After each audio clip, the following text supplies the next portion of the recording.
approve the agenda? Motion to, all right, moved by Mr. Shoemaker. I have a second. Second. Second by Mr. Tisdale. Any discussion? All in favor? Opposed? Motion carries. Mayor's report. No report at this time. All right, council reports. Only thing, I have a Ward 1 meeting tomorrow at 5:30 at the Frank Gruich Center with all the department heads in case anybody wants to come. I know a lot of people are from Ward 2 that's in here, but Ward 2, Ward 1, East Biloxi, it's all Any food? some You got information. any food or anything? That is, to be, they will have some snacks there, put Okay. it that way. Good deal. I can't get Mike Nail to come if I didn't. That's all I have. All right, thank you. Mr. Marshall. All right, Mr. Nail. I'm good. Mr. Tisdale. Not a thing, thank you. Mr. Shoemaker. All right, anybody else have anything, council reports before we move on? All right, we'll go ahead and move on to the public agenda, citizens' comments. Have a total allotted time of 45 minutes. When you are recognized, come up to the front, sign in your name and your address, state it clearly for the record so the clerk can record it. This portion is not question and answer. So if you have any opinions or you want to talk about any subject, you may. It's just not question and answer. So we'll get started on that. Anybody on my left, your right, raise your hand to be recognized if you want to come up and speak. All right. Yes, ma'am.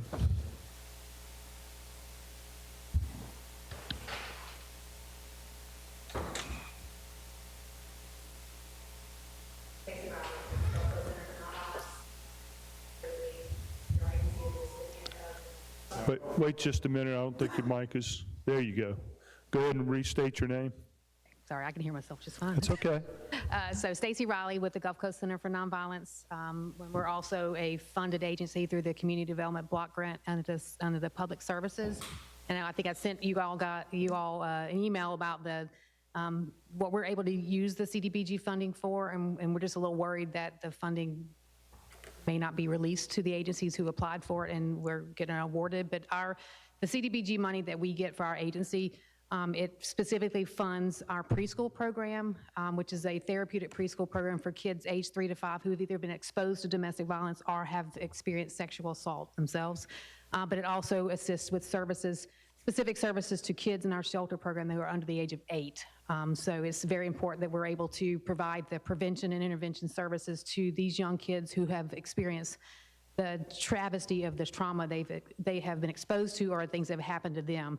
And the CDBG considerably helps us to be able to provide services to those kids as well as the families that we see in shelter and in that preschool program. So this is me pleading to hopefully move our CDBG contracts forward at the next council meeting so we can continue to do the work that we do as an agency. Thank you. Minutes. Thank you. Anyone else on my left? Yes, sir.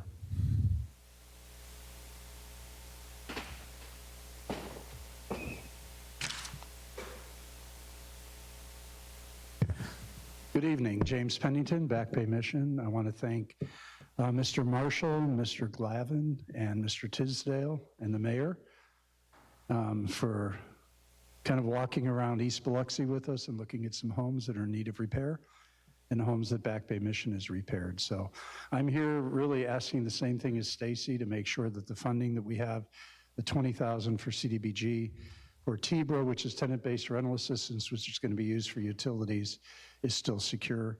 Mr. Marshall had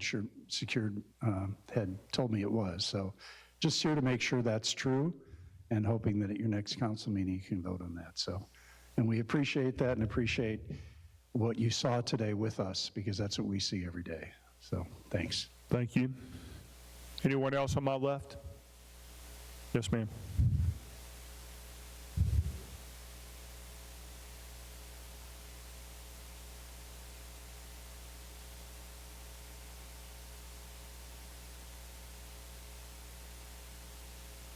Hi, I'm Kay Denault with the Mental Health Association of South Mississippi.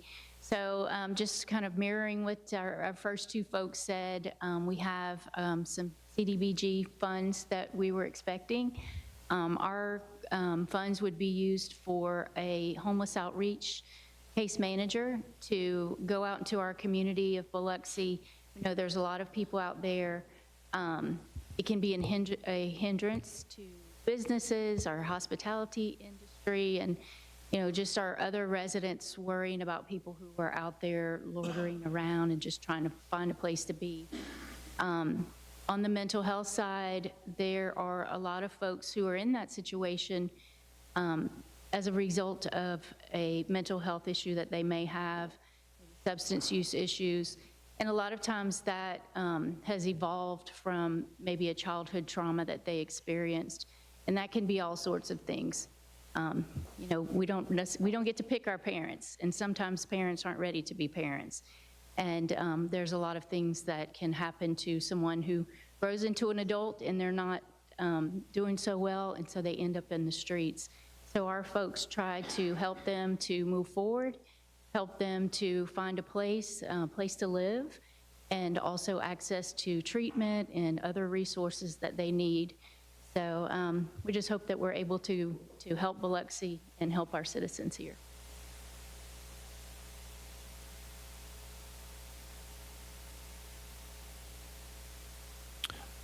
Anyone else on my left? If you want to speak, raise your hand to be recognized. If not, I'll move. Okay. Come on up.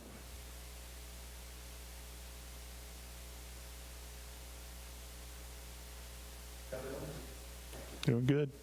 Right. How y'all doing, everybody? I'm Leo Carney. My organization is ADOS Empowerment Project, and I had an opportunity to come across a grant, a National Wildlife and Fisheries grant, and so I wanted to know, well, not know, but I just wanted to give you guys an overview of what I plan to do with that grant money, and hopefully maybe partner with the city to help improve an area nearby Augusta. It's a nature trail back there, and hopefully I want to address two interconnected issues: urban flooding and the lack of safe and welcoming outdoor spaces in areas where like our residents and some of our homeless residents reside. And this vision is to transform these neglected spaces into restored green areas, nature trails, bird, insect sanctuaries, and hopefully that will serve both an environmental and a community need. This will help with flood mitigation, beautification and conservation. Like I said, again, we plan to restore and maintain the existing trail, and we hopefully will add some safe pathways, some more interpretive signage, benches, and some educational markers for that area. And so, again, I'm hoping to partner with the City Council on this issue, and I'll hopefully we'll get that done. I'm gonna print my name. All right. So thank you, guys. Thank you. Thank you for your comments. Anyone else on my left? Your right. We'll move over to my right, your left. Anyone on this side of the room would like to speak? Raise your hand to be recognized. Anyone in the back of the room? All right. Public comments is now, or citizens' comments is now closed.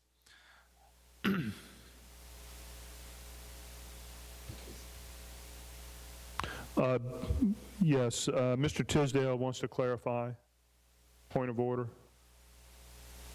I forgot this during my comments. This meeting is being videoed. Thank you, appreciate that. Thank you, Mr. Tisdale.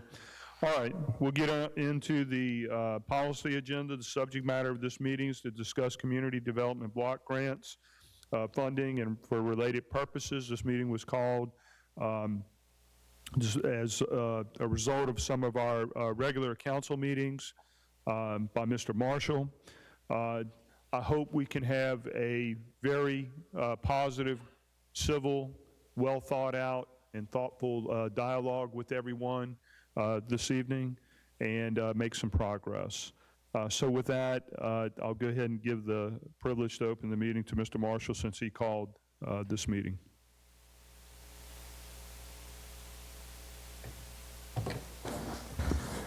Good morning, good afternoon. Hello, everybody. First of all, I want to thank everyone for being here today. I especially want to thank my fellow council members for taking time out of your busy schedules. This is something that goes above and beyond your call of duty, but also it is our call of duty because we're here to make sure that the people are served and taken care of. I see several of our CDBG agencies who have been awarded funds.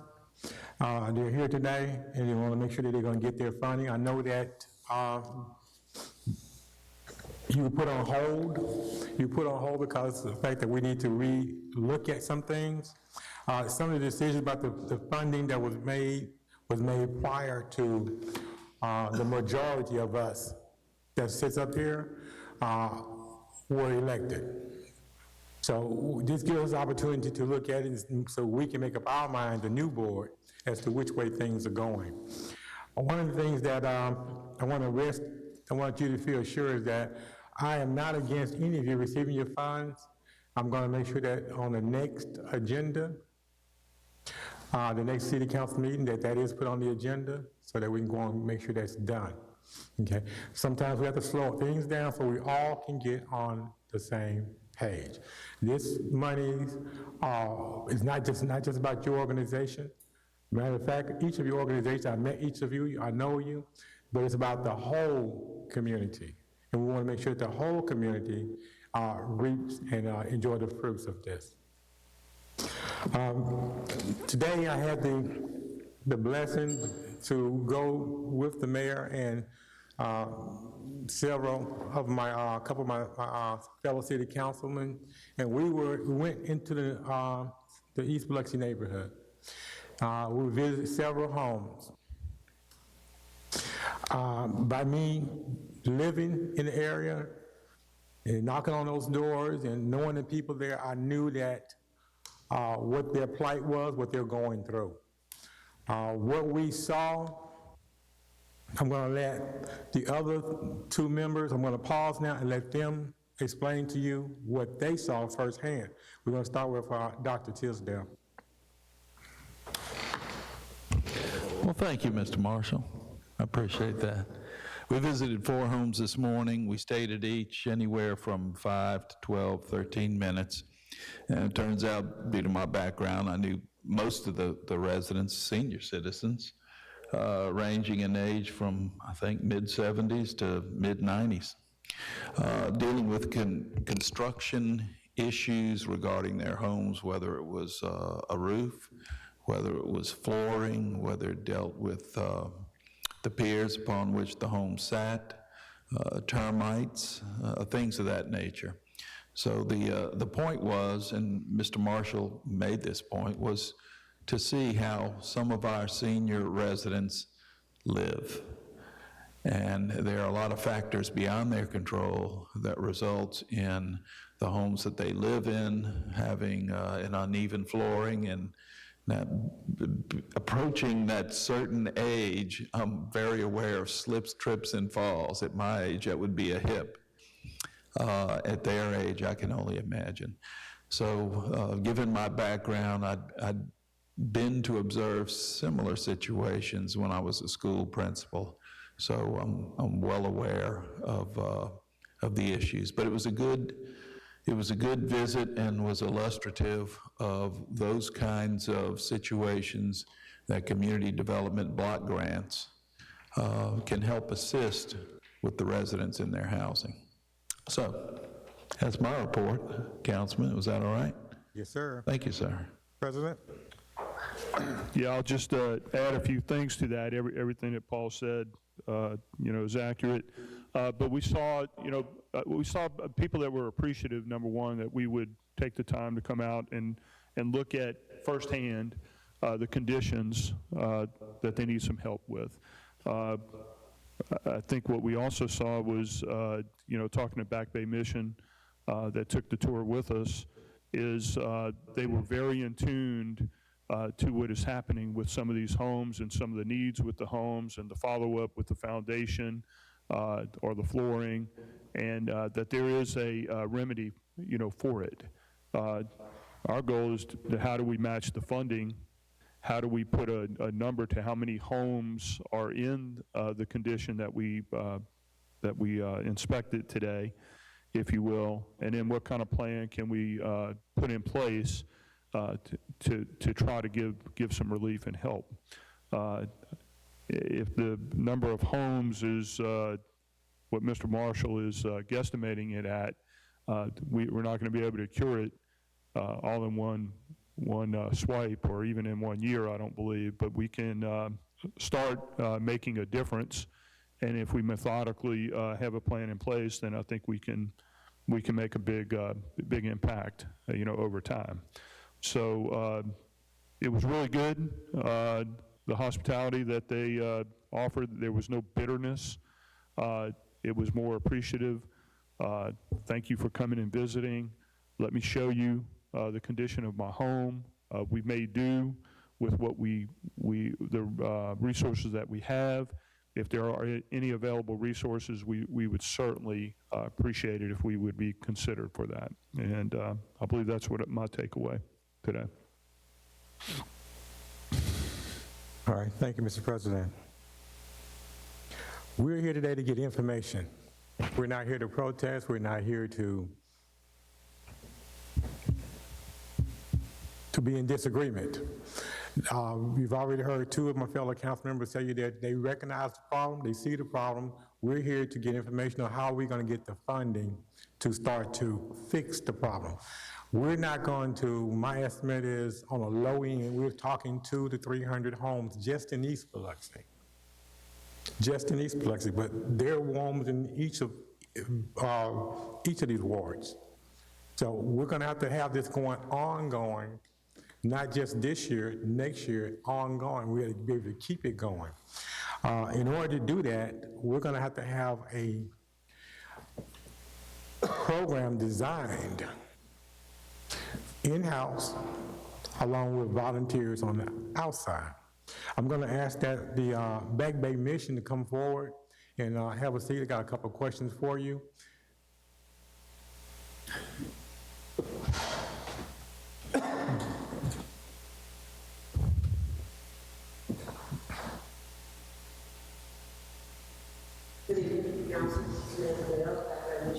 One of you sit down at the chair and get the microphone and got speaking and put your name on it for me, please. What I need to know is that the scope of the work that we saw on the houses that you worked on, can you give me a brief description of the scope of work that you were experiencing doing in some of the situations that you come across? Sure. Well, today you guys see the full scope of what we see on a regular basis. What we deal with mostly on every project is what we call scope creep. We may go to a house to address the foundation, but when we leave, we've addressed the foundation, the live termites, the flooring, and just giving the house life again, painting usually. Not one project that we go to are we doing one thing. Roofs, fascia, soffit.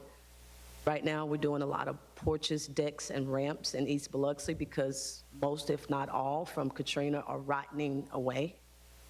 So our scope creep usually, our scope usually grows with every project. Say that again? The scope grows with every project. Okay. Because it's hard to go there and just ignore, once you start opening things up, the other issues. So there's plumbing, sometimes electrical, and these houses are old and haven't been touched since Katrina. So code, we have to bring things up to code, whatever that may be. Okay, so we're dealing mainly, primarily with what age group? Our seniors, Seniors. mostly seniors. Okay, so we're talking about, as in today, we're talking people 70, I really don't think anybody much under 78, 79, up to 90s. Okay, my view is that, can you just go in and tell them to go get a loan? Do we tell people to go? Can they go get a loan? I mean, are these people that they can go out and call them? Absolutely. Okay, You know, then you're living on a fixed income to try to pay that loan back. So then there's a gap. Okay, so we're talking about an 80-year-old going to borrow on a 20-year-old mortgage. I can't see a bank doing that. And I don't actually see a city asking someone to do that, okay? What I'm asking about now is the flooring. When you say flooring, what type of a flooring damage are you typically seeing when you say flooring? The main system, from the floor joist up. So when they walk into their kitchen and the floors are weak, Yes, giving in, spongy, warped, unsafe, rotten. unsafe. Yes, So we got an 80-year-old, 90-year-old in an unsafe living environment, yes. living environment. Okay. When we was out today, and Dr. Tisdale, you can also confirm this, we saw just that. We saw kitchens that we didn't want to walk on. We were very uncomfortable walking on. But yet we saw senior citizens having to go through that just to stand at their stove to fry an egg. Yes, they're living in these spaces. So there are certain rooms that they can't even go in. It's just unsafe in their own home. It's unsafe. Yes, Okay. These are things that I don't want to try and make it look bad, but this is actuality. The mayor of this city was there, witnessed it, walked on the floors, walked around the spots that we asked the senior citizens to walk on and live in. These are senior citizens that we know that can't afford to fix it, can't go borrow money, and we know that when Katrina came through, the water rushed in. When it poured back out, it took with it the soil and the foundation stabilization under their houses. That was 20 years ago. Over the last 20 years, that solid foundation, which was taken away with Katrina, has caused their homes to warp, their floors are rotting, they're retaining water under their houses. This water is attracting termites right in their wood.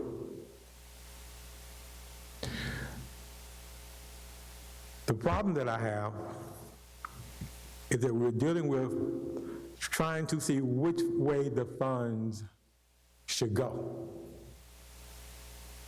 Should they go to this problem with the senior citizens who are living in an unsafe environment that we can't say we don't know? The mayor walked on those floors. Dr. Tisdale, you walked on those floors.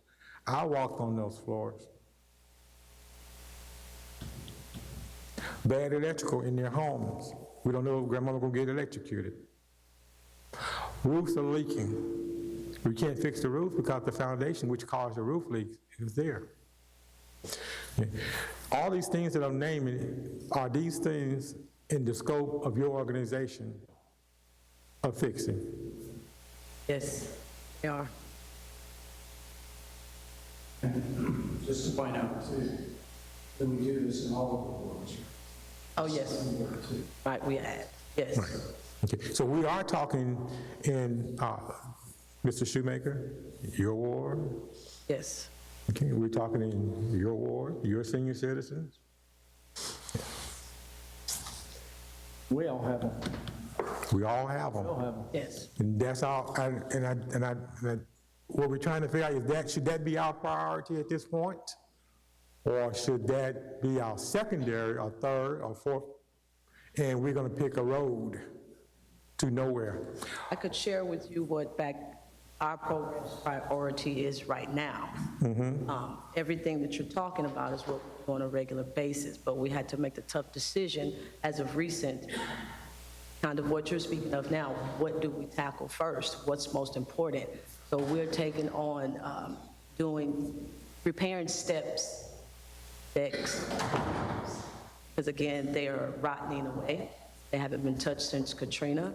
The material is not the same as what they were using after Katrina. And people need safe access to get in and out of their home. You have a lot of elders that are now living in homes that have been raised up, and they have stairs. So that's what we've taken the initiative on to finish out this year, tackling, is providing safe access to homeowners. Safely. Okay.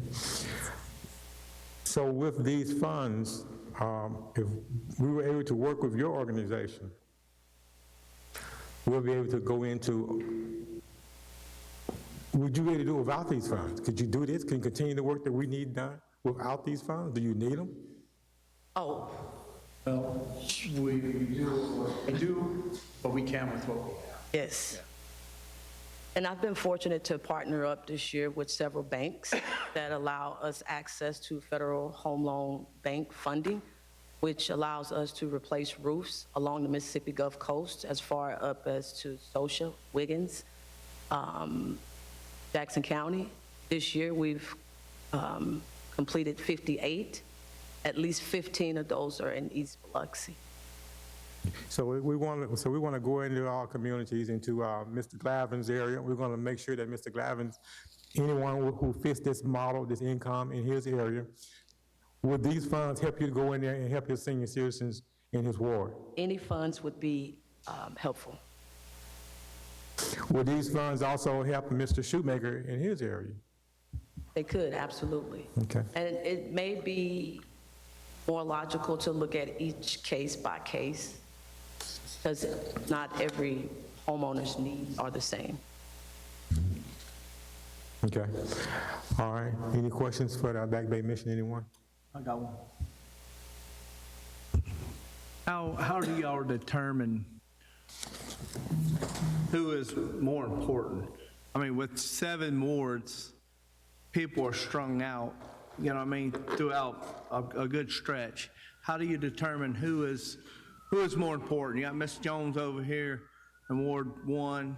Well, we try not to look at it from a point of who's more important, but who's less safe.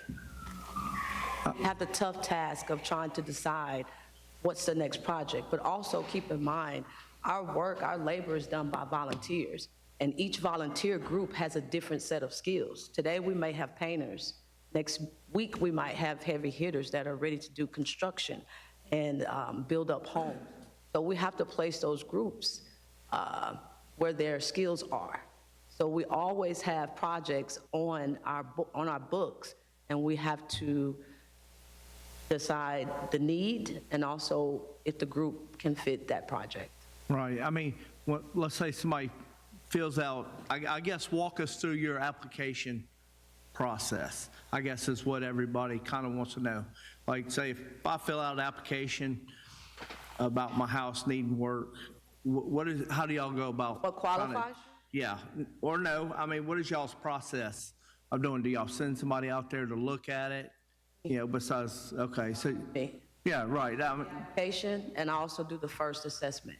And after I do the assessment, then one of our contractors, licensed contractor, will go and do another assessment.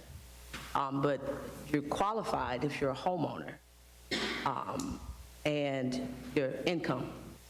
And most of our clients live at or below median income, 30% roughly.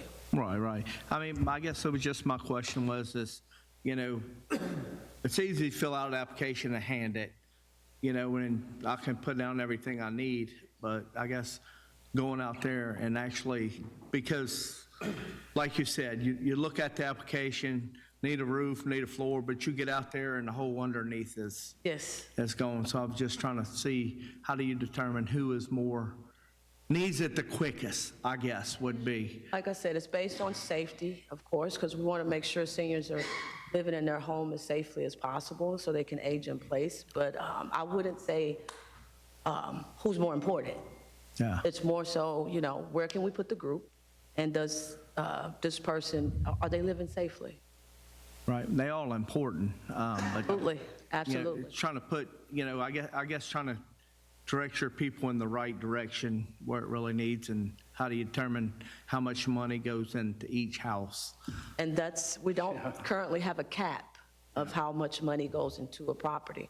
Like I said, we go there to do a thing, but we wind up doing much, much more than that. Even after Samantha goes out and does a scope of work, and then the licensed contractor goes out and does a scope of work, until you open it up, you don't know. So oftentimes, even the scope of work that was determined beforehand isn't quite what is there to be done. And also the groups that come here that work with us, without them, we couldn't do any of this. They are the reason that we're able to do this work in this community, and Afford to others. do it. That's right. It's their funding, and they provide the free labor. And a lot of times when they're at someone's home, again, we're there for one thing that turns into something much bigger, and these groups will take on the cost. Right now, I know after Katrina, we got thousands and thousands of volunteers. Are y'all still seeing that it kind of went away a little bit, went somewhere else? That's the other thing we're struggling with. Especially during COVID, we lost all of our volunteers. Actually, we probably have 550 to 600 volunteers a year. Yes. Where we get 1,000 less. But volunteers is down across. Pretty fortunate to have volunteers. We do, which is a task to keep them coming. Most volunteers, by the numbers being down across the country, they want to go to disaster areas. We're not living in a disaster area anymore, from that perspective. I have a follow-up to Councilman Gray's line of questioning. So we know where the low-mod areas are. We can identify them on maps and stuff like that. Do we do any mail-outs or outreach to all the people on these addresses that are identified as low-mod? Do we do any of that? And say if you want to submit an application to see if you qualify, do we do anything? Application process open and closes, Councilman, and that's because you're looking at the team. I mean, my boss, Mr. Craig, and then we have a construction manager.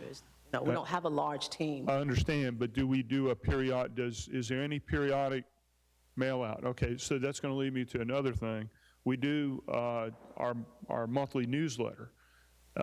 That's an opportunity because it goes to all these addresses. If you're a citizen of Biloxi, it goes to all these addresses, so perhaps they could be, and there may be, maybe I've missed it reading through it, that, hey, if you want to make application, if you think you have issues in your home, you may qualify for this relief effort, contact this office and provide your contact information, and that may be a way to expedite and speed up the process of people submitting these applications, taking your resources, volunteers, to be able to respond and approve these applicants, perhaps. You may say, I'm chewing on that elephant one chunk at a time already. I don't know. I don't know your business. So that's just a suggestion in this workshop that I would make. Perhaps we can use our resource, our newsletter, to reach all of these people that are on this map that may qualify for this relief effort.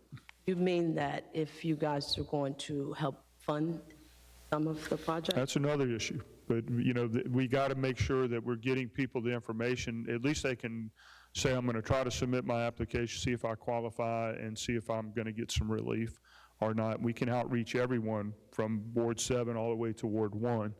I think that has to be a part of this. And then once we assess all the needs and the volume, then we can go and maybe it opens the door up for additional funding from areas we haven't thought of yet. I don't know. Mostly it's word of mouth at this point. People know about us, they see our trucks, they see our trailers. We don't really market the program, and that's for a number of reasons. We don't want to give false hope to people, and put them on this list and not have any guarantee as to if we can show up or when. But like Mr. Pennington stated, everybody knows about Back Bay. I mean, there isn't another entity on the coast that does what we do. So I don't know if that's the best idea unless there's a ton of money somewhere. is to inundate us with those calls. Okay. Probably don't have the resources either to try to go through so many applications, like, 'cause then you're looking at thousands of applications instead of a And, few hundred. you know, people are going to think that there's something there when, you know, there really isn't. Right. Do y'all have any idea exactly, not exactly, but where you're at in money? Have you looked at some of these projects and see what it might take to fix some of them? Sure, yes, So you know where you're at a little bit in your head? yes, Okay. yes.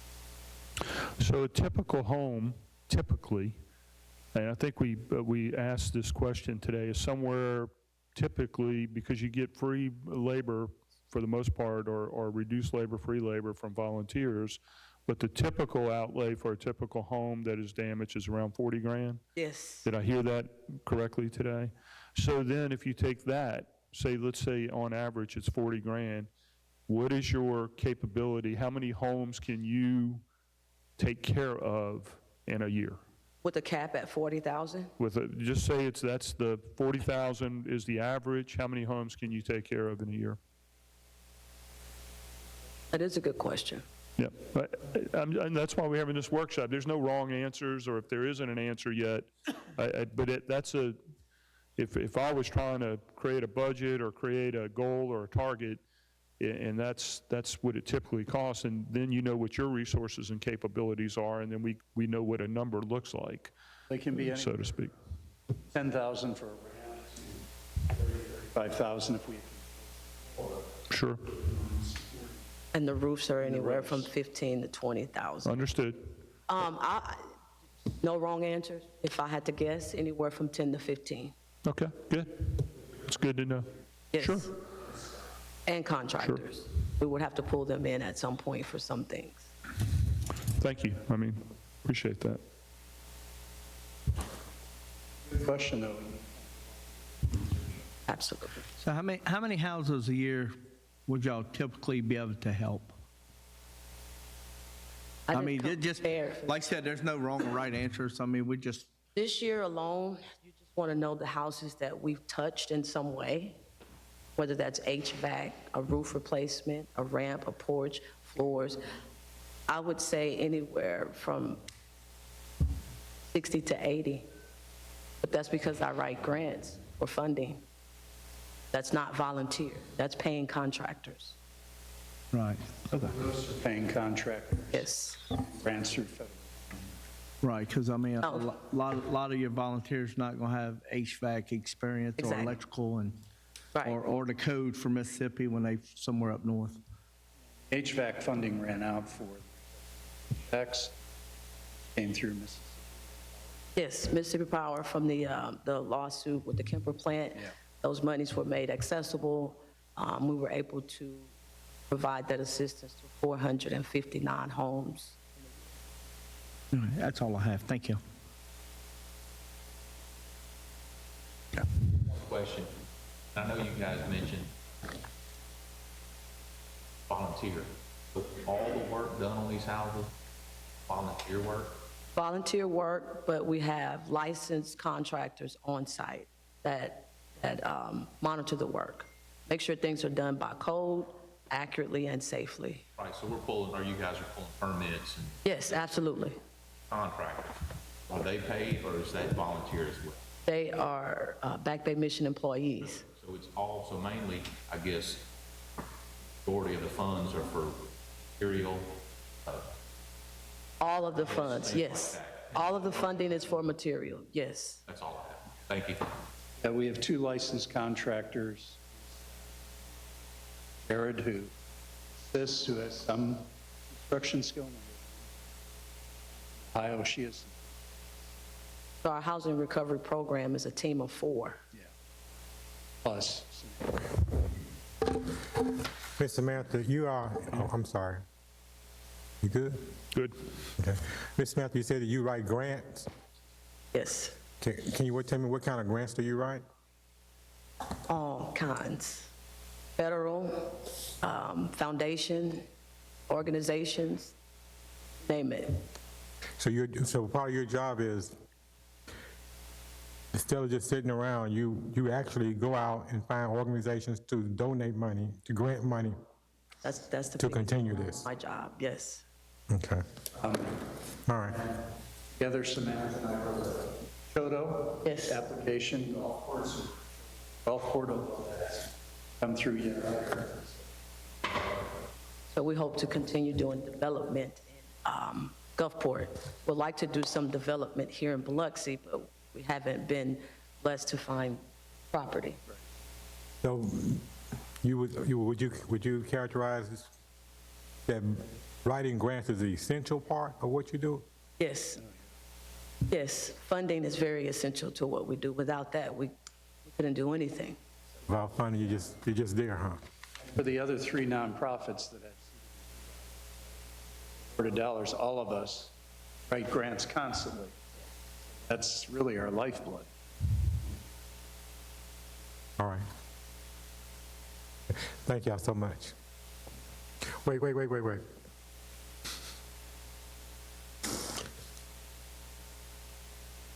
So if we design a program and we say we're going to cap it at $25,000, and yeah, per unit, that's our cap, 25,000. Okay, you'll be able to find houses where that would go the furthest, is what I'm hearing you saying. Because there's going to be some houses going to have $80,000 work. We're just not going to be able to do $80,000 on work.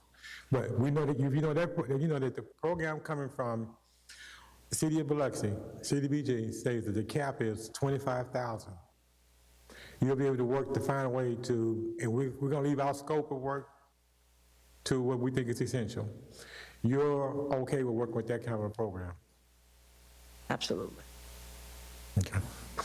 That will allow us to touch more houses and everything to get what we can done to meet the needs of as many people as we can. Okay. Thank you so much. I have one little tidbit before.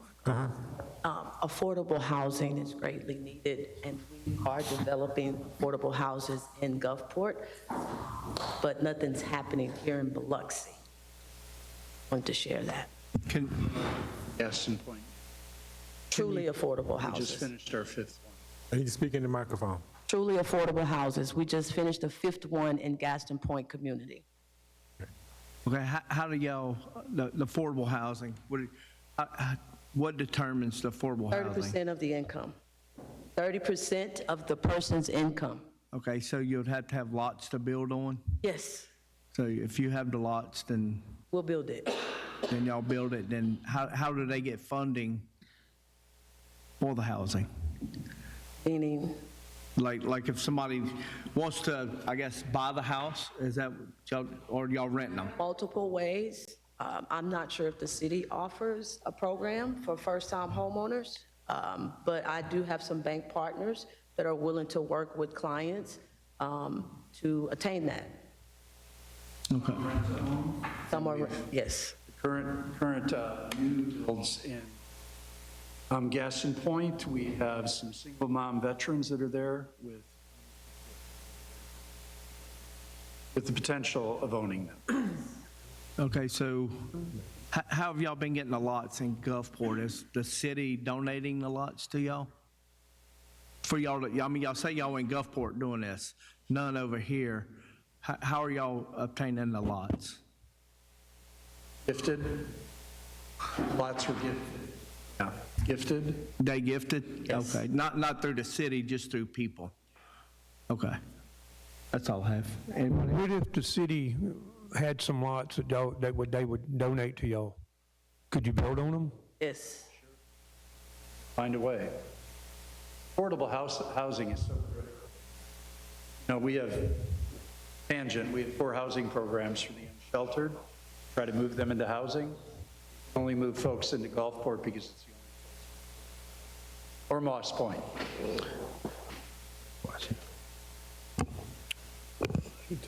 Sure. Question, we hear affordable housing, and I know that varies based on the individual and the income and so forth, but what would a general definition, or how would you describe affordable housing here in Biloxi. I realize it's impossible to do that precisely, but generally, if I'm single, I have a job, I'm making $15 an hour or whatever, then can I afford a $1,500 apartment? Assistance. Can I afford, if new housing construction is how much these days per square foot? What figure do you use roughly? For our affordable housing, our rents are about $700, $750. About 900. But it's a home with the, 2 bedrooms, fully furnished, everything is there. Maybe about 1,000, 1,100 square feet, I'm thinking. Yes. Brand new, everything's new, Okay, with all the appliances. okay, all right. Yeah, But to answer your question, like you said, it would be based off case by case and the person's income, and hopefully some programs to assist them with getting started. and generally, these days, based on your income, what percentage? 30. 30 is the magic number. Okay, thank you. All right, thank you so much. Thank you.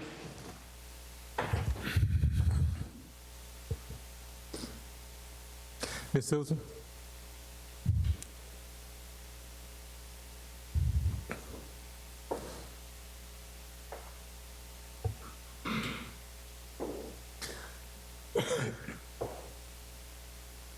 State your name. Susan Pickage, Federal Programs Manager for the City of Biloxi. Okay. Can you explain to me your duties and responsibilities for your job? I administer the CDBG program for the City of Biloxi and assist with other projects. Some of your duties include? I oversee I do all the daily functions of the program.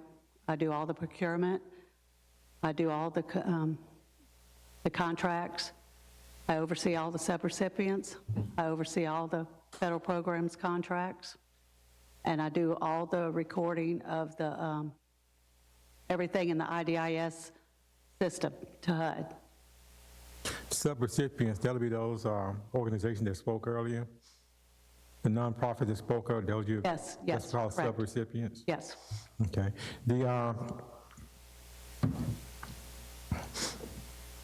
We just heard from them, and they all agreed, because they, Back Bay Mission turned and asked them, they all said that grants was essential to their function. Is that a part of your duties also? Yes. So you write the grants for the city? No, we don't. The CDBG it's a grant, but it's an annual allocation that we submit the annual action plan, that we go through the process, and we submit to HUD every August for submittal. So that's the grant. So it's not a part of your job to prepare federal, state, and private foundation grant applications? For the action plans with the assistance of a consultant that we've had over the years. I'm asking you, is it your job, a part of your job duty, responsibilities, to prepare federal, state, and private foundation grant applications? Yes.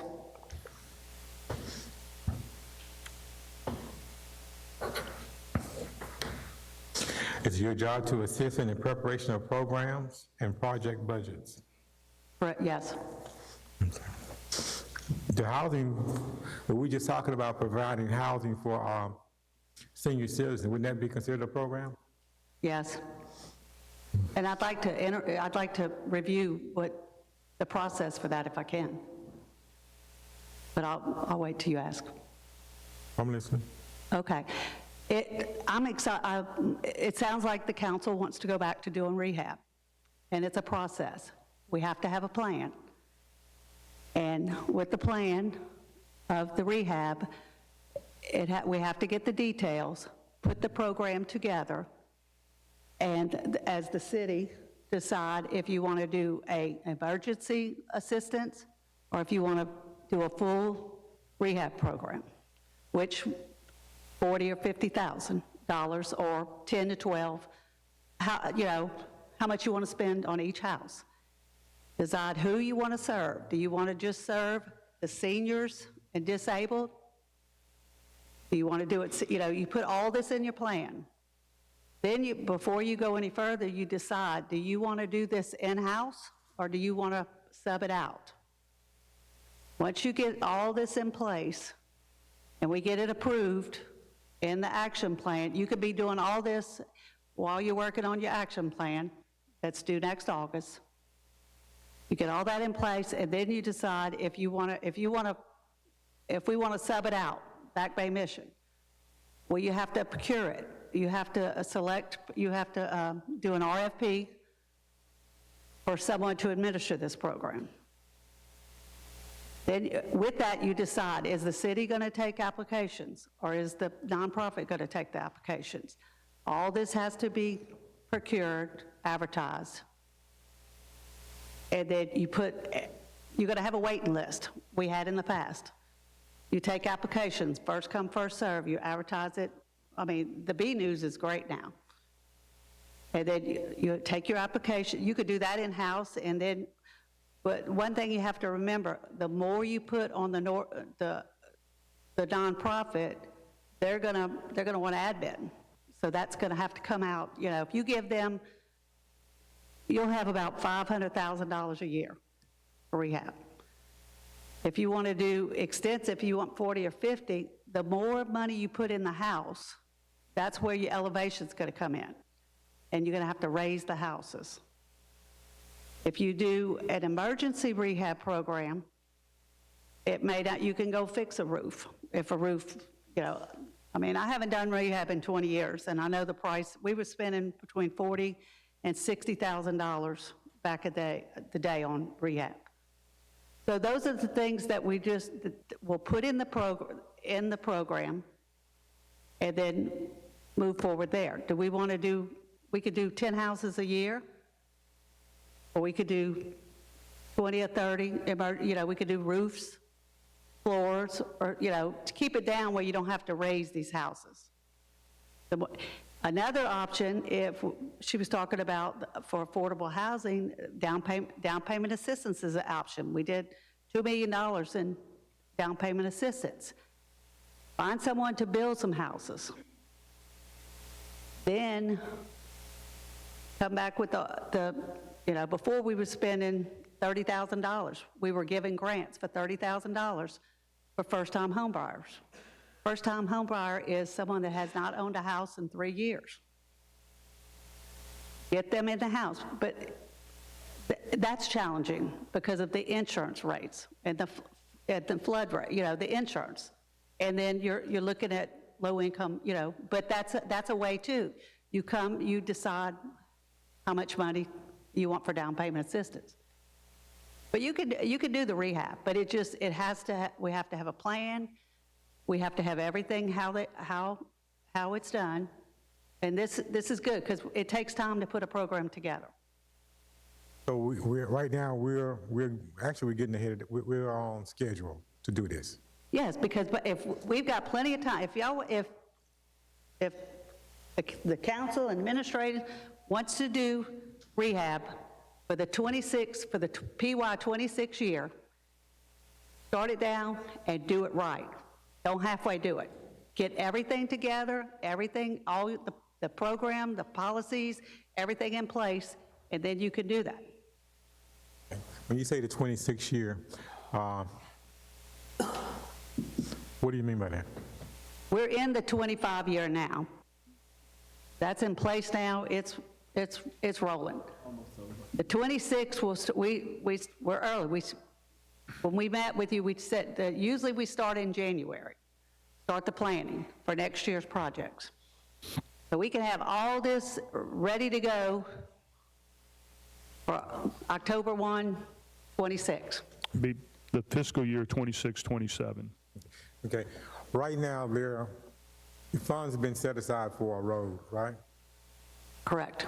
Okay. In order to redirect those funds from the road so we can go right into what we're doing right now, our rehab program, what process is that? It needs to be canceled. And then?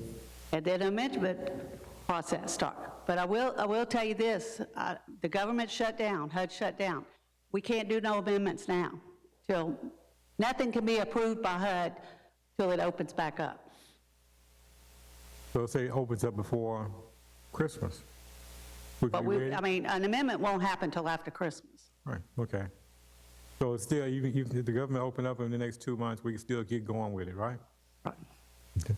Mr. Chisholm, can you work on, give some information, maybe find out on a time frame, see am I seeing it right? If I understand correctly, and you're the expert, Susan, so if I'm not on target, let me know, and for the benefit of the other councilmen, because we had talked about substantial amendment. So right now, we're all set for program year 25, and that program's been written, all the public hearings have been concluded.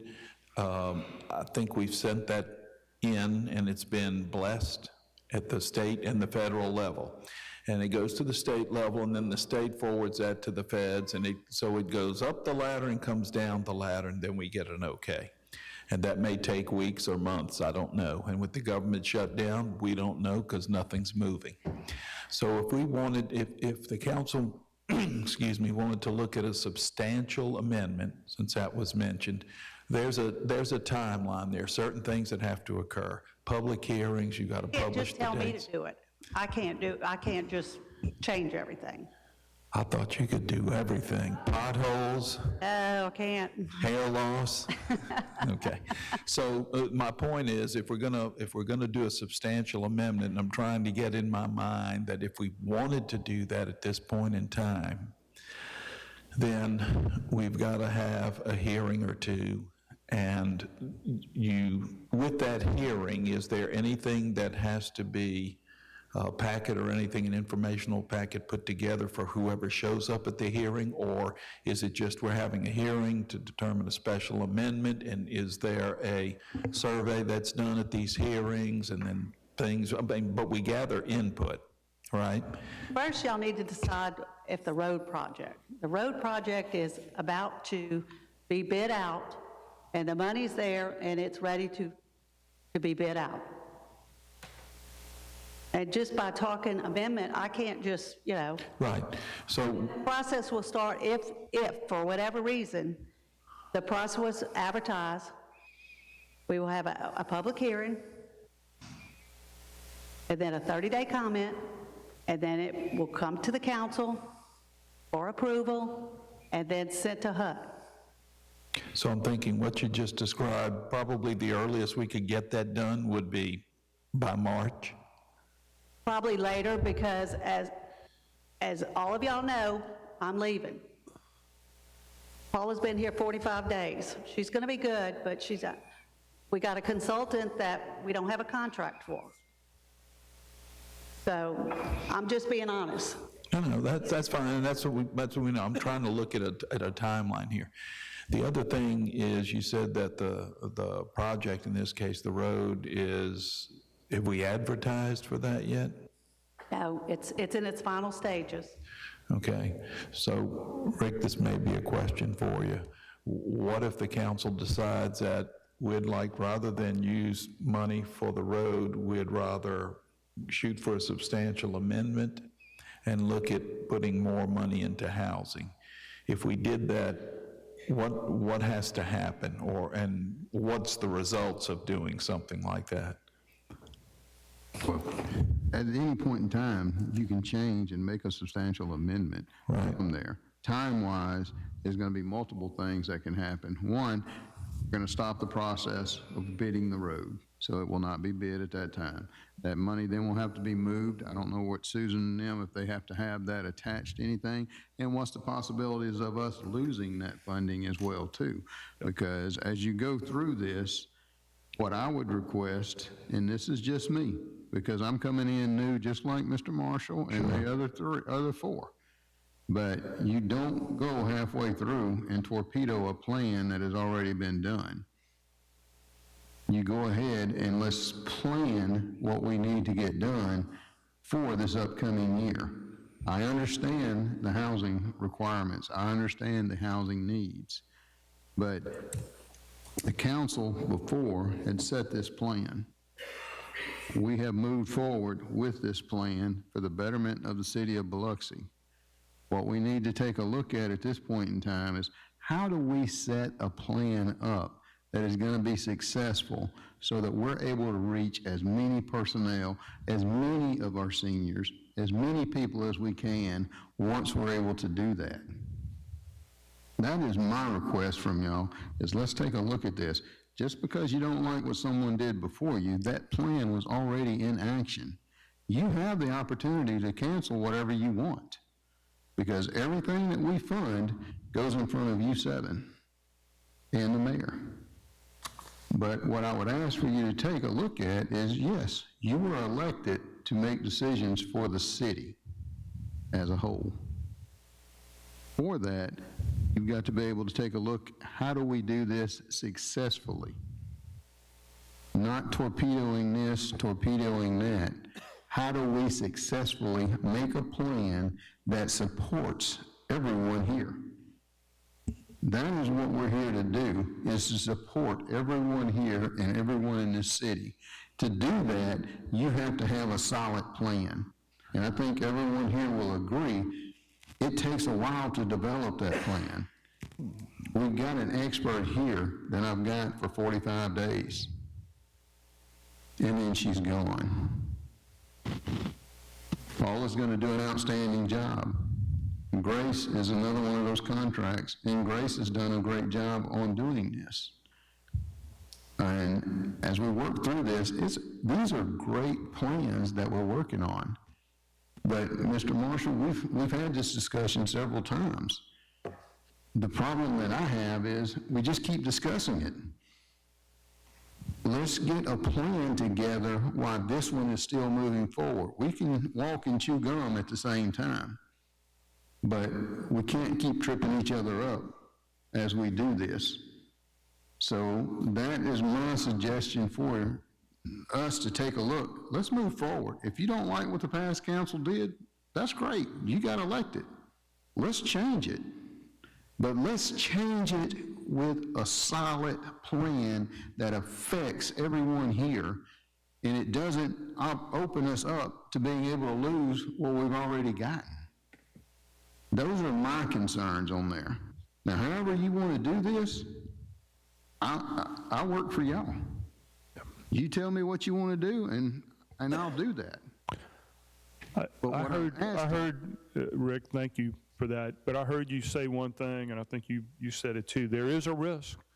If we blow this up, your words were torpedo, and we divert this back over, and we start this process and get into it, and something gets hung up, and then all of a sudden that money, they said, well, it dissipates. That can't happen. That is a risk. This again, at the end of the year, on August 4th, every year, they run a timeliness test. You cannot have over 1.5 of your entitlement in your locked system. We were in timeliness this year. So it's going to be challenging, but you can do it. You can do a program, but you can't throw it together. It's going to have some tweaking because of the issues that Biloxi has. So I want to make this point. Thank you, Susan. I don't mean to cut you off. I agree, Rick. You know, we got this plan for the Pops Ferry extension. We've talked about it with our citizens for a number of years, almost 2 decades. And the plan is in place, and we're progressing, and it's all teed up to go to touch that highway, to be able to get access to a state and federal funding. That plan is in place. Yes, like you said, we can cancel it and then come over here and start working through this, and we may run it all the way through fruition and get it off the ground successfully. But there's repercussions in that other plan over there, big repercussions, delaying it, not being able to get the funds to qualify, not being able to repair bridges and infrastructure over there that we've been trying to do for 2 decades. And then all of a sudden we mess that up, and then if there's a risk in losing this money, then we mess this up and are delayed until what you recommended, go to the next fiscal year, start planning it. We got enough time to put it in place, and we know what that looks like it has continuity, and it just sounds like the right thing to do, to plan instead of to torpedo, you know? That's my 3 cents. Mr. President. Yes, sir. I got a couple questions on this, really for a few people here. When is the timeline on this? When does this funding for this road expire? It's, the money is in the 25 budget that started October 1. It doesn't expire, so once we get it bid, it'll start early, we should be ready for a contract maybe late January, early February, and then, I don't know, I haven't seen the specs to see how long the contract's gonna be. So we'll have it, my goal was to have it completed by the end of September next year. How long you been working on this? On for the road? whole project since 16, 2016? yes. So how much money is it gonna cost to bring that road from, where's it at now, Clarence, and we're gonna bring it to Clarence. Benaki? Clearance to Graham. Graham. To Graham. So what's the cost to do that? Haven't seen the cost estimate. We ain't saying We have cost. 760,000 available for the construction. And is that including buying the house that was, So everything's already, that's already done? That house is the purchased? house, all the acquisition has been done, all the design has been done. We're just waiting for the final, I got an update this week, we're ready. I'm waiting to give them the bid dates where we can bid it out. Okay, and I don't want you to go nowhere yet, because I know you got other questions. Chief Miller, can you give us some importance on how important it is to close that railroad? How many deaths have we had there on that needs, where them two railroad crossings need to be closed? We've had several accidents there. There have been some deaths there also. I can pull the stats for make those available to you. I mean, Accidents and been being stuck there several times. We had the bus accident where several people were killed. Tax stats right now. okay, I mean, we've had a few deaths there. I mean, I live right there by it, so I know. One more for, I guess, Back Bay Mission. You can just stand up and answer this one. The timeline, if somebody applies for something, how long does it take to do the application process? Application process almost. The application process is not long at all. Matter of the person filling out the application, providing identity verification. All right, let's just do it this way. From the time somebody applies for the application wait. and they get it. Come grab this the microphone time- for me. The time you get a contractor on the ground. She need to be in the microphone. People at home got to hear. Yeah. From the time you get, somebody fills out the application and get approval for it, and a contractor hits the ground to start. I mean, not starting, just pulls up first day and gets out of his truck. What do you think that timeline is? That timeline varies, Councilman Gray. I inherited a waiting list when I started at Back Bay Mission 3 years ago. That waiting list had 85 houses on it. You have people that's been waiting for a year, some waiting for 6 months, some waiting for 4 years. The timeline varies, again, based on volunteers, funding, the need. Okay. Well, I'm just trying to put something together, you know, timeline-wise, because if we have, you know, Ms. Pickett, you're saying that we can't get anything started until October of 2026 to get a good program together and get it approved? It's going to take a good till next summer to get everything together. And you can do all that because you can get all your procurement in place. If you want the nonprofits to do that, if we don't want to do it in-house, we do a proposal, put everything in that we want them to do, we advertise it, and there may be 2 or 3 other people besides Back Bay Mission that wants to do that. We can break it up. We can take, and to move it fast. So you mean in-house and outside house? What do you mean? The city of Biloxi don't work on housing? No, I'm talking about, back in the day, I did the program. We had inspectors. We did the write-ups, we did the application, we did the oversight, and we had local contractors that did the work. We did all that in-house. So in order to get so many housing that we have, we would have to kind of do it in-house and outside of house. You could do, it depends on your staff.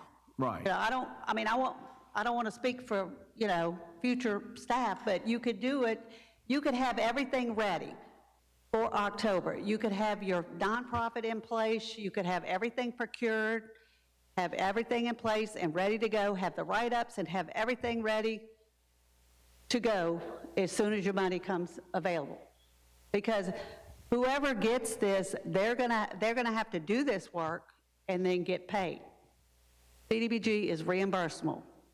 So they will do the work, they will do the contractors, they will get the contract, or in-house, volunteers, or however the program is designed to do. They will do this, and then we'll just, in the program guidelines, it will have the payments of how they will be paid, but you can have all this ready in place to pull the trigger as soon as you get the 26 money. Back in the day, Grace was the grant writer, right? Didn't she write grants or not? Wrote other grants for the Yeah, city. Yep. Yes. But do we have any more grants that y'all see is going to come out to be able to help this program next year? Well, before the shutdown, we heard that the home program wasn't even in the funding for 26. So That's the other housing funds. So I don't know. That's the only ones I've ever dealt with. Okay. You had a question? Yes, not a question, it's a Or an answer. comment. Comment. I don't want, hi, Ms. Susan, to sound like I'm taking any sides here, because I'm not. I have a passion for this work. I live in this community. What Ms. Susan is saying is true. It's going to take some time to put a program like this together. It's not something that you can do in a matter of a few minutes. And my program is small in staff. Like I said, I take the applications, I do the first assessment. I keep up with the homeowners after everything is said and done.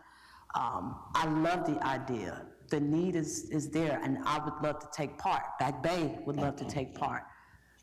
But I don't see it being something that's gonna happen like that. It's gonna take a lot of time and planning and scheduling, a lot of thought put into this, and multiple heads to come together.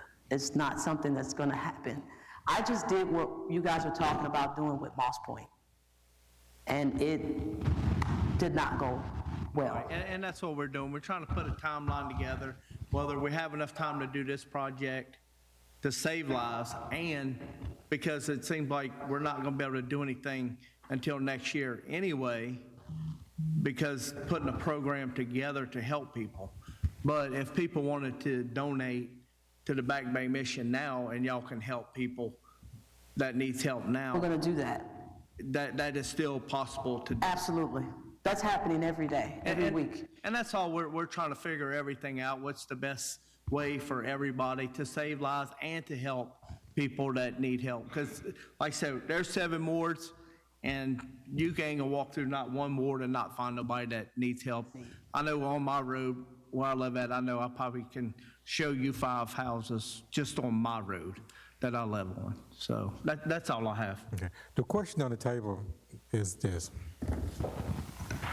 The money that's already awarded, sitting there, are we going to use that to build a road to nowhere?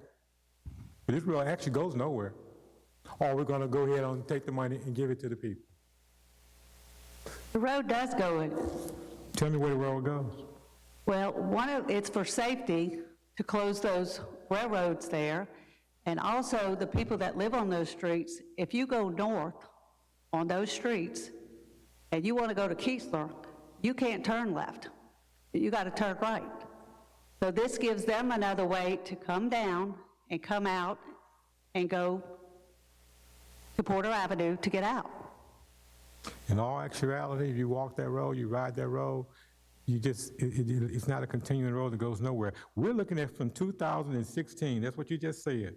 We've been working on this. We've been taking the CDBG money since 2016, instead of while these people's houses are rotting down, they can't go in their kitchen, we were taking their money and fixing the road.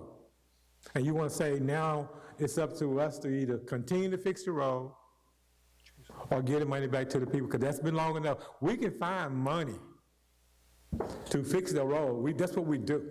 We're the city council. This city council can find the money to fix the roads. This is dedicated money. And it can easily go for the program that you just said that we could easily do. Just all you need is for us to say do it.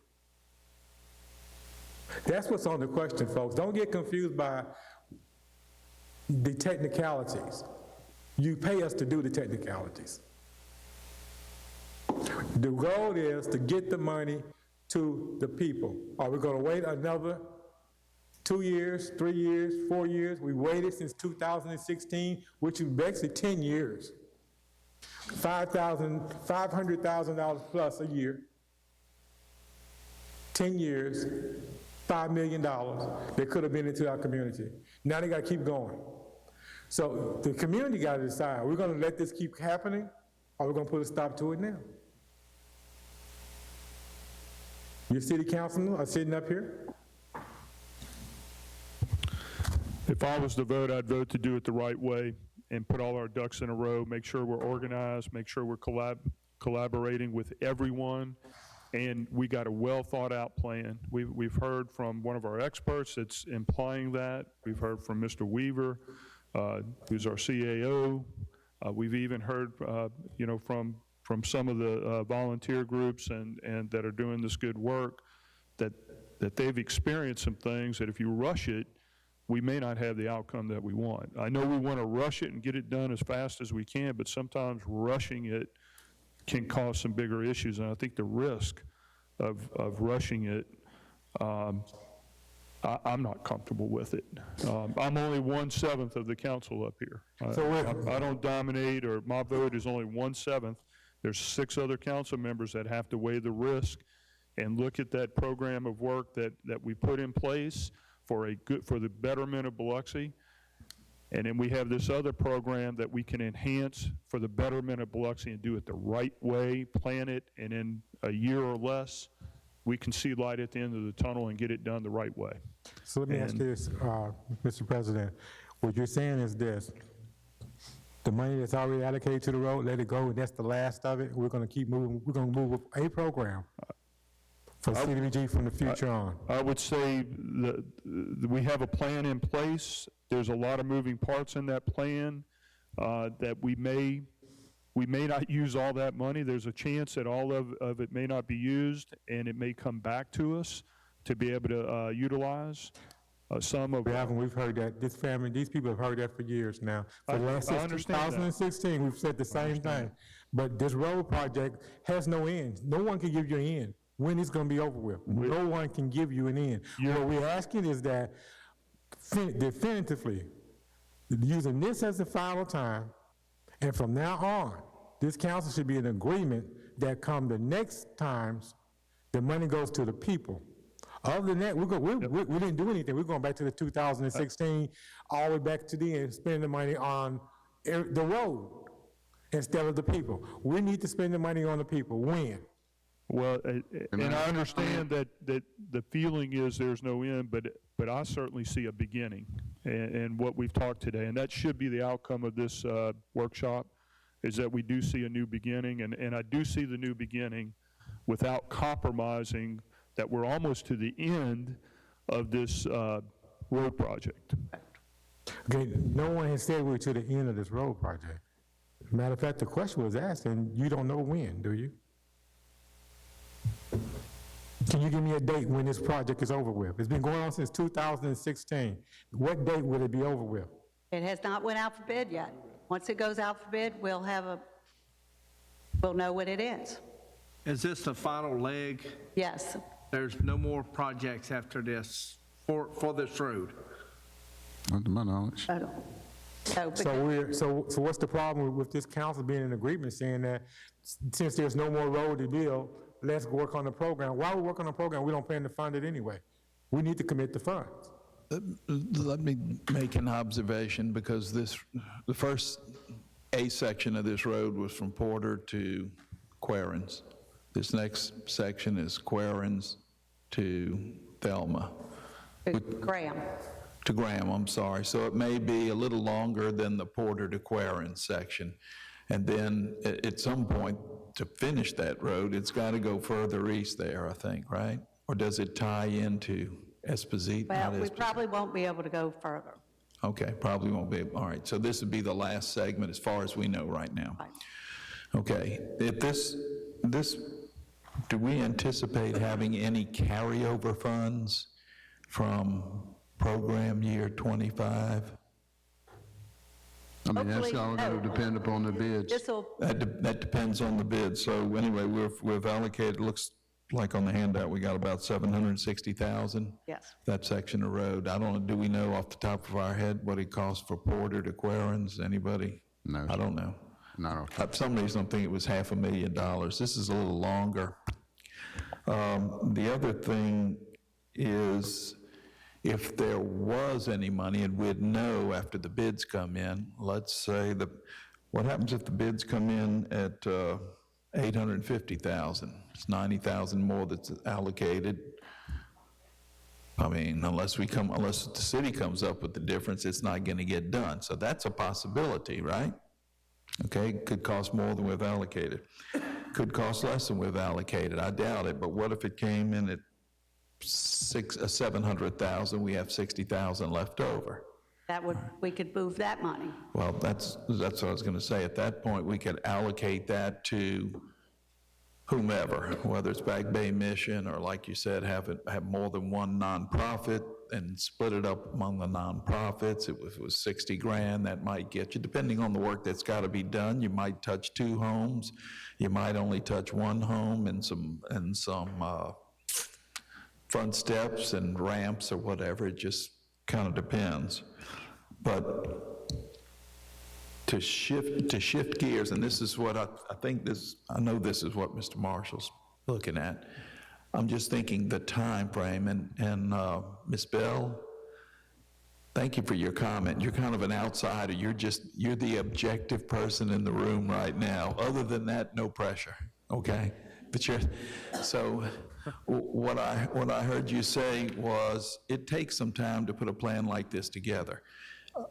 For example, to start on program year 26, which is next fiscal year, when would you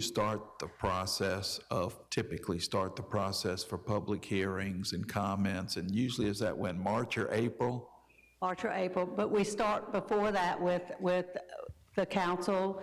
We send the development process out with the process for the year, that's the planning process for that. And that's where, but if we know now rehab is where the council's wanting to go, I could get with Rick and the mayor before I leave and tell them, this is where, the council is wanting to do rehab, and then they can instruct Paula and whoever to start working on the process of putting the program together. And typically, if these hearings that we have, typically that's March or April, I think. Have one in April. One in June. Have one in June. Right. So if you started now, the earliest you could have what would usually be the April meeting. When is the earliest you might have that? February? You could have it whenever. You just have to have 2 public hearings Okay.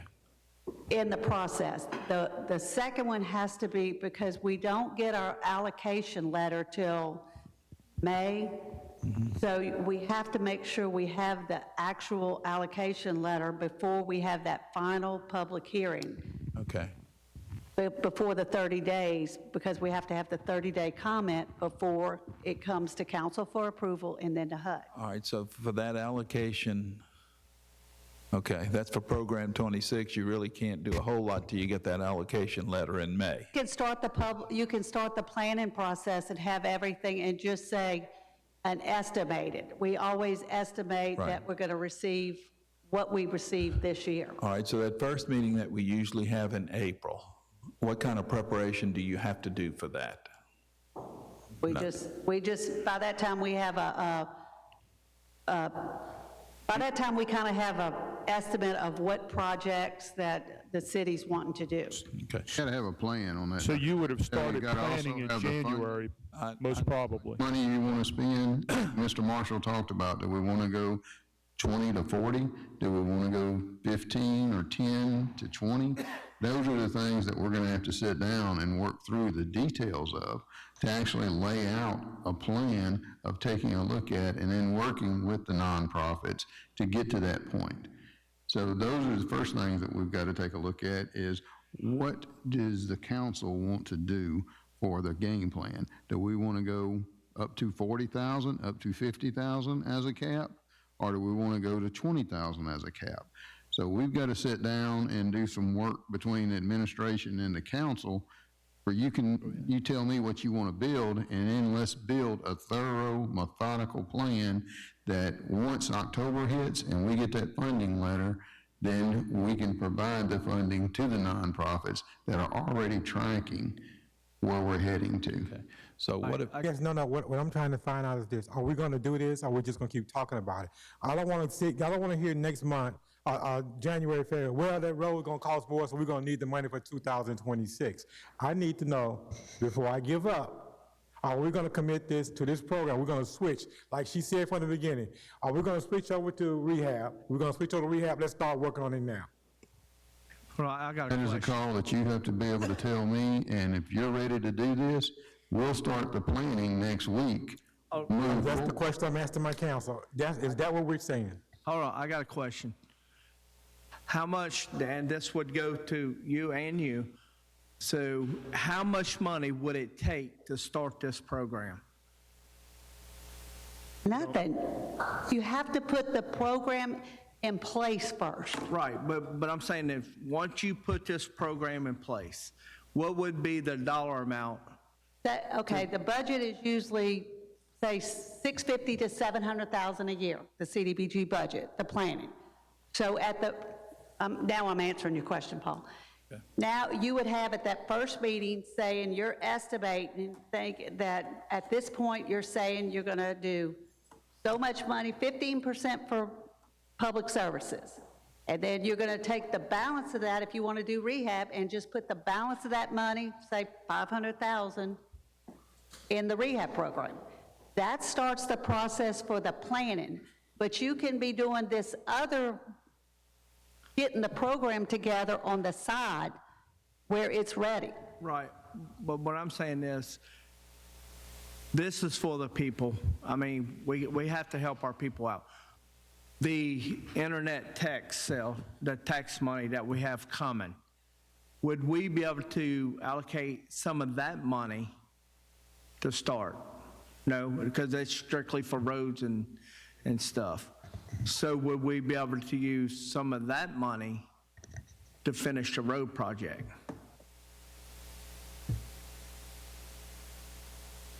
Depends upon what risk you're willing to take.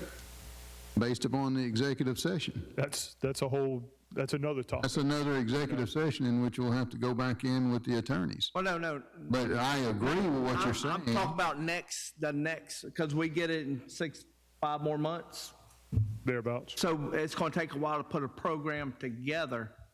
The- Whichever way you look at That's- it and cut the pie. I got what you're saying, but to then change, my concern is us changing in midstream of going from this direction, now we're going to this direction.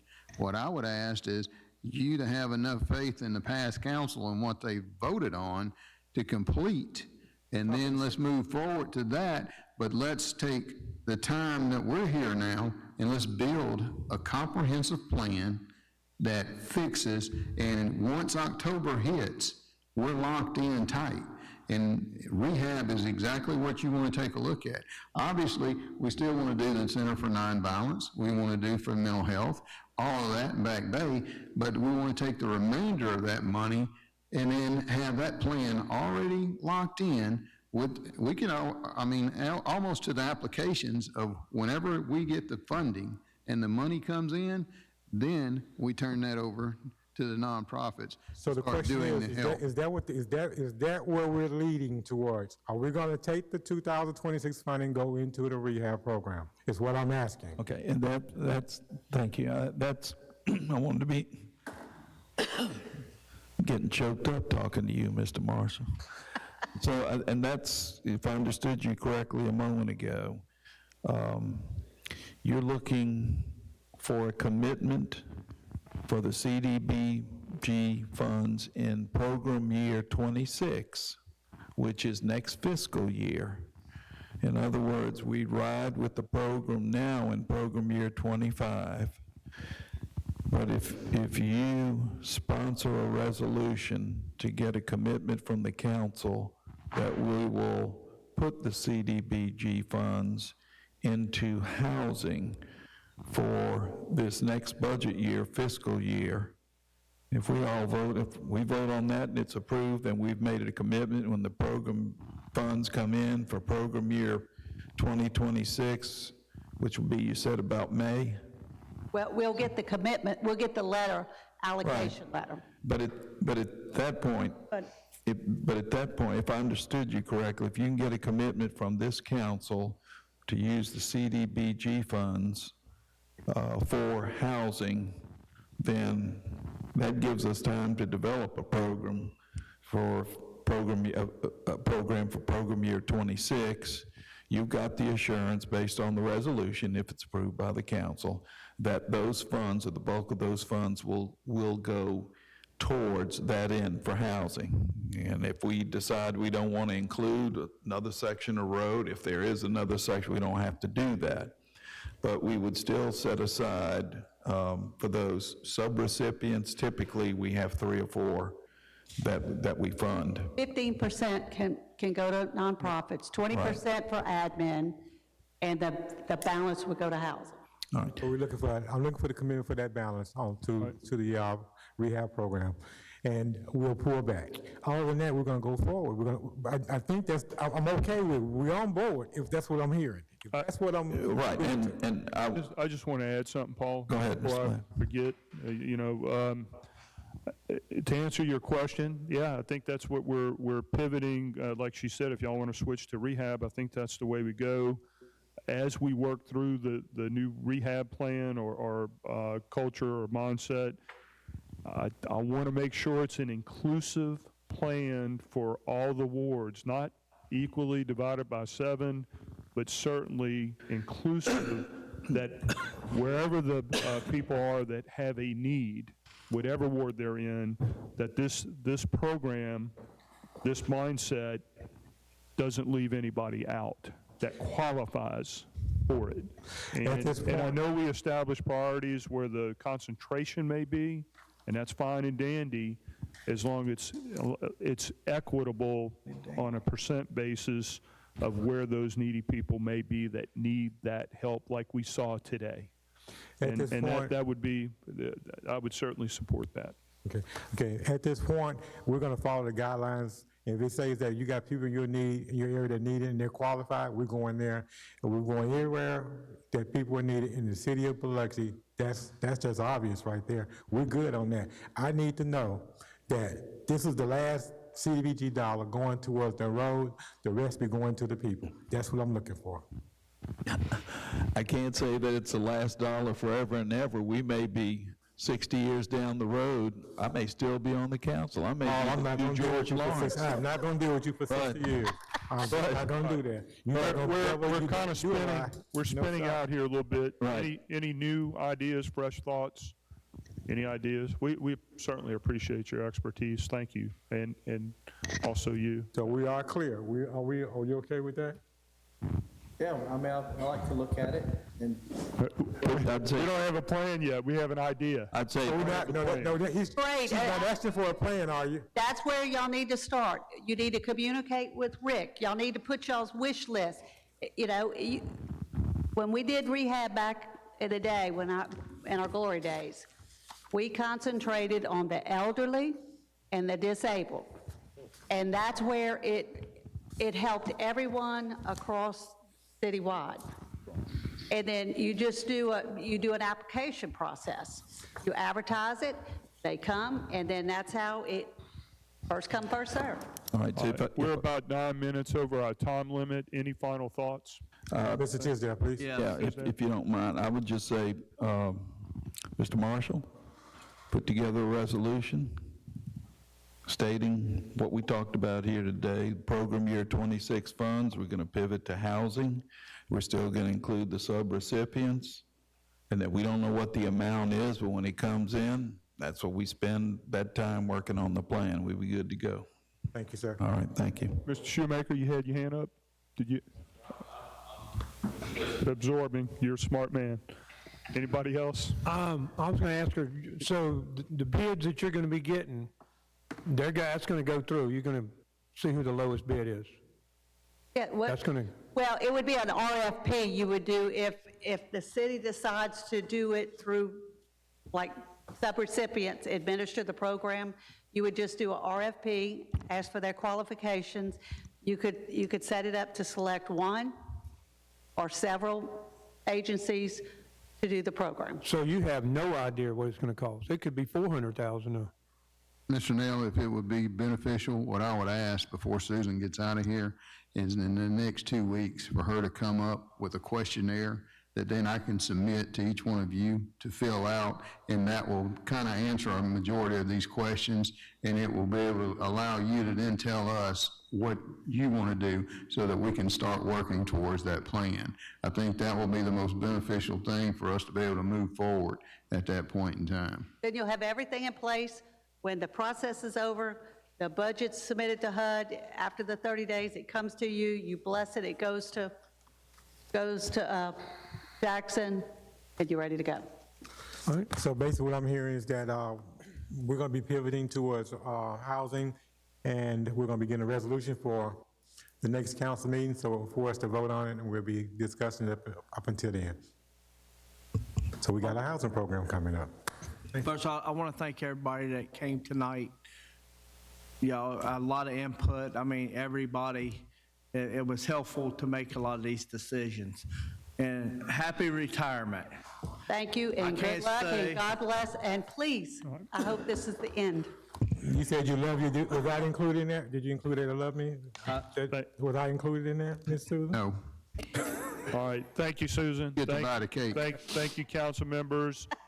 Anyone else in the audience? I'll give one person, first one raises your hand. If not, okay, come on up. We talked about a lot of things with this program that I'm excited about, Mr. Marshall, but one thing did not come up was environmental reviews. If we were going to be the sub-recipients or work with you on that, that is a monster. So who would take on that portion of the program? Ms. Labonte? You talking about for the new program? Yes, for the new program. Environmental. Going to take on that as far as the subrecipient. All of those will be worked out over this next several months for us to do. And y'all are going to be a part of that. Y'all know y'all have been in multiple meetings with myself and Mr. Marshall as we've got there. The problem that we've done is we spun our wheels continuously. Now we've got the traction of where the council wants to go. We'll discuss with the mayor, and then we're actually moving forward now with a plan. And as we work through those, we'll take a look at all of that. And then those are going to be things that we've got to be able to take a look at. And I need Susan's expertise to be able to tell me, since she's worked this program before, this is what we need to do. Let's lay it out. And then we get to work Paula tremendously hard along with Grace once we get to all of this approved so that we're able to move forward. So, and I may need the mental health before I get out of here. I don't know. All right, the chair entertain a motion to recess, or adjourn? Adjourn. I'll make them. All right. We got a motion and a second. Any discussion? There being none, call for the question. All in favor? Opposed? Nail. You good? Got a long way to go. I like the meeting. I like it. Yeah. I learned some stuff.